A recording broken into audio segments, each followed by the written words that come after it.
Amreli Jafrabad Rajkot ST બસમાં ચાલુ બસ અચાનક યુવક બેભાન થયો। જાફરાબાદ રાજકોટ રૂટની એસટી બસમાં મુસાફરી કરી રહેલ યુવક અચાનક બેભાન થઈ ગયો હતો। યુવક બેભાન થતા મુસાફરી કરી રહેલા મહિલા નર્સ દયાબેન મકવાણા યુવકનો જીવ બચાવ્યો। નર્સ દયાબેન મકવાણાએ CPR આપી ચાલુ બસમાં જ યુવકનો જીવ બચાવ્યો હતો। 108 પહોંચે પહેલા ખાનગી હોસ્પિટલમાં નર્સે યુવકનો જીવ બચાવ્યો। ખરા અર્થમાં દયાબેન મકવાણાએ માનવતાનું ઉત્તમ ઉદાહરણ પૂરું પાડ્યું। નારી તું નારાયણી કહેવત દયાબેન મકવાણાએ સાર્થક કરી બતાવી। એસટી કર્મચારી સહિત મુસાફરોએ નર્સ દયાબેન મકવાણાની કામગીરીઓ બિરદાવી। અશોક મણવર, જી ન્યૂઝ, અમરેલી। મારું નામ મકવાણા દયા છે। હું રાજુલા સહજાનંદ હોસ્પિટલમાં નોકરી કરું છું અને જાફરાબાદ રાજકોટ બસ છે એમાં હું મુસાફરી કરીને આવતી હતી તો અચાનક એક ભાઈ હતા જે જામનગર જવાના હતા એ બેહોશ થઈ ગયા એટલે આપણે એને 108માં ફોન કર્યો પણ એ તાત્કાલિક ન પહોંચી કે અને હોસ્પિટલ પણ આપણે તાત્કાલિક ન પહોંચી કે તે માટે પહેલાં મારી ફરજમાં એ આવે માનવતાની ધ્યાનથી કે વ્યક્તિનો પહેલાં જીવ બચાવો એમ એટલે અમે એને CPR આપી અને એનો જીવ બચાવ્યો છે।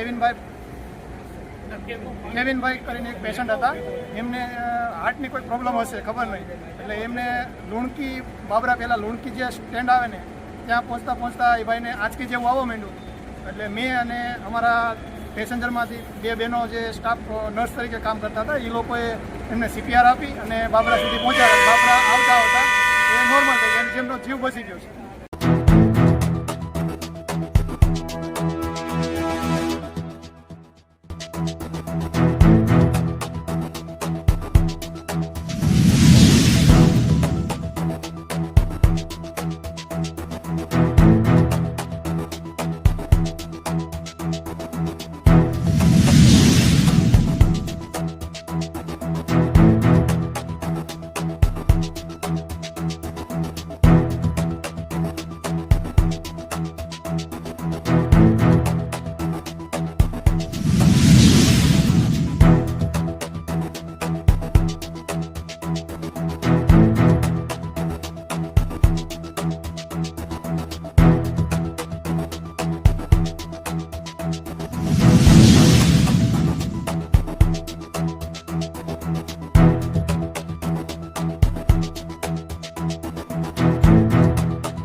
ये वीडियो पर्सनल यूज के लिए है और MTC ट्यूटोरियल्स के सब्सक्राइबर्स ही इस वीडियो को इस्तेमाल कर सकते हैं। अभी सब्सक्राइब करें MTC ट्यूटोरियल्स।